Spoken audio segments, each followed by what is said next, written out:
Hi everyone, welcome to Titiksha Talks. जैसा कि आप सबको पता है, हम लोगों ने रिवीजन टेस्ट सीरीज स्टार्ट किया हुआ था। Chapter 1, 2 and 3 business studies class 12 हम लोग ऑलरेडी कर चुके हैं। अगर आपने उन वीडियोस को चेकआउट नहीं किया है so please go check that out, that is there on my channel. Playlist आप चेक कर सकते हो with the name revision test series. तो with that, do like and share the video and subscribe to the channel as well. Without wasting any time, let's start off. तो सबसे पहला question जो fourth chapter का है, and जो fourth chapter है basically वो आपका है प्लानिंग।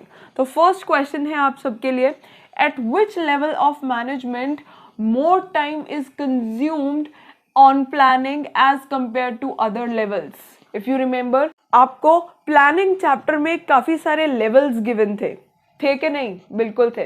तो उन लेवल्स में से कौन सा ऐसा लेवल ऑफ मैनेजमेंट है जहाँ पर बहुत ज़्यादा टाइम लगता है, या वो बहुत ज़्यादा टाइम प्लानिंग को करने में लगता है? वो कौन सा लेवल है? You need to state that at which level of management more time is consumed on planning. Yes, guess it fast. क्या होगा इसका answer? Comment in the comment section. कौन कौन आंसर इस क्वेश्चन का कर पा रहे हैं? क्या होगा इसका आंसर? कौन सा ऐसा लेवल ऑफ मैनेजमेंट है जहां पर प्लानिंग के लिए बहुत ज़्यादा टाइम लगता है? 3 लेवल्स थे आपके। Again giving you a clue, not naming them but giving you a clue. 3 levels. The answer is top level. 3 levels करे थे, नहीं करे थे? Top, middle and lower level. Planning chapter में आप लोगों ने अगर किया हो डिटेल्ड में, तो जो टॉप लेवल ऑफ मैनेजमेंट है वहाँ पर सबसे ज़्यादा टाइम लगता है प्लानिंग में, बिकॉज अल्टीमेटली जो टॉप लेवल प्लानिंग करता है वो फर्दर आगे जो डिसीजंस पास ऑन करते हैं to execute the decision basically, चाहे वो लोअर लेवल है या मिडिल लेवल है। तो सबसे ज़्यादा टाइम कहाँ लगता है? टॉप लेवल ऑफ मैनेजमेंट पे। कमिंग ऑन टू नेक्स्ट जो क्वेश्चन है आपका, वो है Ram is working as a supervisor in ABC Limited. To achieve the target, he wants to try a new method and a different way of allocating the work. His superior did not permit him and forced him to do the work strictly as per the plan. Now, name the limitation of planning indicated in the above para. मैं आपको बता चुकी हूँ पहले ही, and her video में बता रही हूँ कि आपका किसी भी पॉइंटर से, किसी भी टॉपिक से, किसी भी हेड से, किसी भी कॉन्सेप्ट से, कहीं से भी केस स्टडी क्वेश्चन आ सकता है। So is this same. तो अब लिमिटेशन पर आ गया है। अगर आपने सभी लिमिटेशंस को अच्छे से किया हो तभी आप इस क्वेश्चन को आंसर कर पाओगे, अदरवाइज नहीं। So make sure your preparations are very very in depth, specifically for business studies, क्योंकि बहुत से मोल्डेड क्वेश्चंस आने वाले हैं। सो लेट्स सी क्या होगा इसका आंसर। जल्दी से गेस आउट करो, सोचो क्या होगा। Reading it again, let's see what will be the answer. Ram is working as a supervisor in ABC Limited. To achieve the target, he wants to try a new method and a different way of allocating the work. His superior did not permit him and forced him to do the work strictly as per the plan. Now you need to tell me, name the limitation. आपको limitation बतानी है कि इस case में कौन सी वो limitation describe की गई है। Yes, think it of. कौन सी ऐसी लिमिटेशन है जो इसमें डिस्क्राइब की गई है या इंडिकेट की गई है? There was one limitation. कौन सी होगी वो? रिड्यूसेस क्रिएटिविटी, है कि नहीं? अब कोई एम्प्लॉय चाहता है कि yes I want to do the work as per my rules, fine, my methods, my policies, कि अगर मुझे कुछ नया करना है क्या मैं कर पाऊंगा या कर पाऊंगी? But no, what happened? Superior, जो सुपीरियर है, अब अल्टीमेटली जो एम्प्लॉयज है उनको सुपीरियर का कहना तो मानना पड़ेगा। मानना पड़ेगा या नहीं? बिल्कुल मानना पड़ेगा. So what happened? Superior told him that you need to work strictly as per the plan. जैसे प्लान दिया गया है वैसे ही आपको वर्क करना है. आपको अपने सजेशंस, अपनी एडवाइस, अपने न्यू मेथड्स, न्यू वेज नहीं डालने हैं. सो दैट मीन्स आप अपनी क्रिएटिविटी को नहीं यूज कर सकते. सो ये एक लिमिटेशन है प्लानिंग की कि अगर आपने प्लान्स बना लिए हैं तो आपको उन्हीं के अकॉर्डिंग वर्क करना पड़ेगा. आप उसमें कुछ चेंजेस नहीं कर सकते अपने according. Coming on to next question.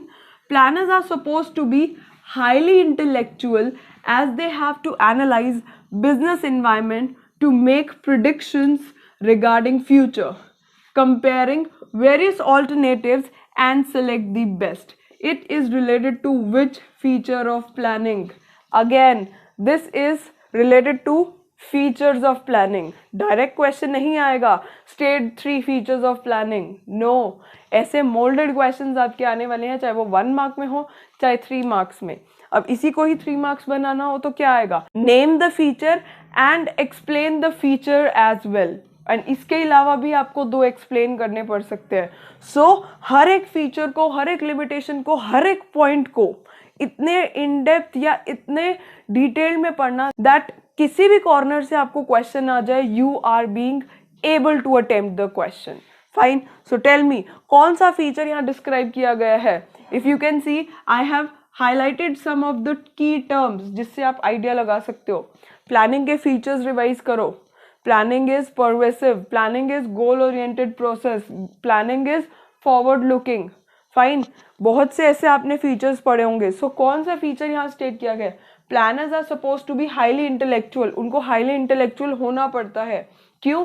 क्योंकि उनको प्लान्स बनाते टाइम प्रिडिक्शंस करने हैं, फ्यूचर को ध्यान में रखते हुए अभी प्लान्स करने हैं. करते हैं कि नहीं करते? जैसे आप लोग करते हो कि टारगेट आपका 95 प्लस है बट प्लान्स आप अभी बना रहे हो कि मुझे आगे वो कैसे स्कोर करना है. सेम वे कि फ्यूचर में जो प्रेडिक्शंस आप उनको देखते हुए करते हो, देन जो ऑल्टरनेटिव्स अवेलेबल हैं उसमें से आपको बेस्ट सिलेक्ट करना होगा. कौन सा फीचर होगा? Planning is a mental exercise. Because ultimately क्या रिक्वायर्ड है वहां पर? आपकी मेंटल एक्सरसाइज हो रही है जहां पर आप फ्यूचर को भी देख रहे हो. फाइन. फ्यूचर को ध्यान में रखते हुए प्रेजेंट में प्लान्स बना रहे हो एंड अल्टीमेटली जो अभी ऑल्टरनेटिव्स है उसमें से बेस्ट सेलेक्ट करोगे. So you need to remember that कि यहाँ पर कौन सा फीचर डिस्क्राइब किया गया है? Planning is a mental exercise. Coming on to next. Now these 2 questions are from the topics planning process. वो भी बहुत ज़्यादा इंपॉर्टेंट टॉपिक है प्लानिंग चैप्टर में. एंड इम्पॉर्टेंट टॉपिक्स अगर आपको देखने हैं तो आप मेरी वीडियो चेकआउट कर सकते हो. That is there on my channel. So question is, in which step of planning process pros and cons of each alternative is examined. कौन सा स्टेप है प्लानिंग प्रोसेस में जहां पर आप चेकआउट कर सकते हो the pros and cons of the alternative. कि आपके पास बहुत सारे ऑल्टरनेटिव्स हैं, उसमें सभी ऑल्टरनेटिव्स का आप चेकआउट कर सकते हो. प्रोज एंड कॉन्स, या फिर हम नॉर्मली बोलते हैं पॉजिटिव्स और नेगेटिव्स. क्या होगा इसमें? आपको ऑप्शंस गिवन है. Selecting an alternative, developing premises, evaluating alternative courses of action, setting up objective. अब ये आपको तब आएगा अच्छे से जब आपको पूरे प्रोसेस के पॉइंटर्स अच्छे से उनका मीनिंग अगर आपको याद है. बिकॉज कई स्टूडेंट्स क्या करते हैं, पॉइंटर्स लर्न कर लेंगे, ओके प्लानिंग प्रोसेस में ये पॉइंटर्स है, हम लोग क्वेश्चन आएगा उसको अटेम्प्ट कर देंगे. नो, ऐसे क्वेश्चंस में क्या करोगे जब आपको मीनिंग ही नहीं पता? You will just do a hit and trial method. Yes और नो, यही होगा और कोई लास्ट ऑप्शन नहीं होगा आपके पास. तो सभी पॉइंटर्स को, सभी जितने भी बुलेट पॉइंट्स हैं उनको अच्छे से अंडरस्टैंड करना. सो कौन सा ऐसा स्टेप है जहां पर आप पॉजिटिव्स एंड नेगेटिव्स चेकआउट करते हो प्लानिंग प्रोसेस में? क्या वो सेलेक्टिंग एन ऑल्टरनेटिव है, developing premises, evaluating alternative, setting up objective? कई बार अगर आपको नहीं भी समझ में आता तो आप जो वर्ड है उसी के मीनिंग से भी डिराइव कर सकते हो. फाइन। जैसे अगर इसका हम आंसर की बात करें, इसका आंसर है क्या? It is evaluating alternative courses of action. Evaluation का मतलब ही क्या है? ये हम किसी चीज को एनालाइज करते हैं। फाइन, आप इवैल्यूएशन, आपके जो मार्क्स इवैल्यूएट होते हैं, you get to know your plus points as well as minus points. तो प्रोज एंड कॉन्स बेसिकली वही है कि जब भी हम प्रोज एंड कॉन्स की बात कर रहे हैं तो that means evaluating alternative courses of action is the correct answer. Let me know who all could answer this question. Comment in the comment section. Now coming on to last, in which step again of planning process the best and most feasible plan will be chosen to be implemented? Same आप लोग 4 options ले सकते हो last MCQ के लिए भी. In which step of planning process the best and most feasible plan will be chosen to be implemented? ऐसा कौन सा प्लान होगा जो अल्टीमेटली आप चूज करोगे एंड उसको इम्प्लीमेंट करोगे? ये कौन से स्टेप पे होने वाला है? Selecting an alternative, developing premises, evaluating an alternative courses of action, setting up objective.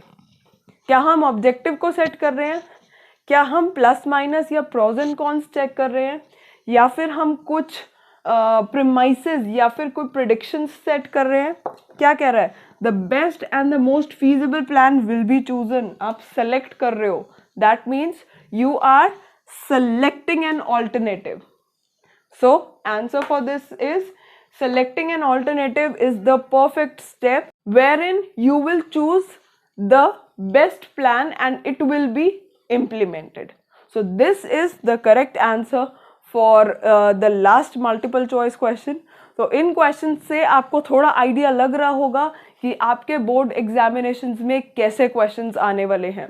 And यही मेरा मोटिव है, जिससे आप प्रैक्टिस भी कर पाओ and you get to know what will be the ultimate pattern. And if you want that, अगर मुझे सैम्पल पेपर डिस्कस करना है, so please let me know in the comment section. And for other things you can join my Telegram channel as well.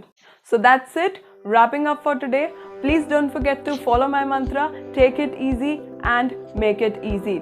Also, all the very best for your board examinations. Keep preparing and keep yourselves energetic every time and keep working harder. With that, please do give it a big thumbs up and share this video with your friends as well, so that वो लोग भी practice कर सके कुछ questions की and they'll also get to know what will be the ultimate pattern of the questions that will be coming in your board examinations. उसके साथ साथ channel को subscribe ज़रूर कर देना and press the bell icon to watch my upcoming videos timely.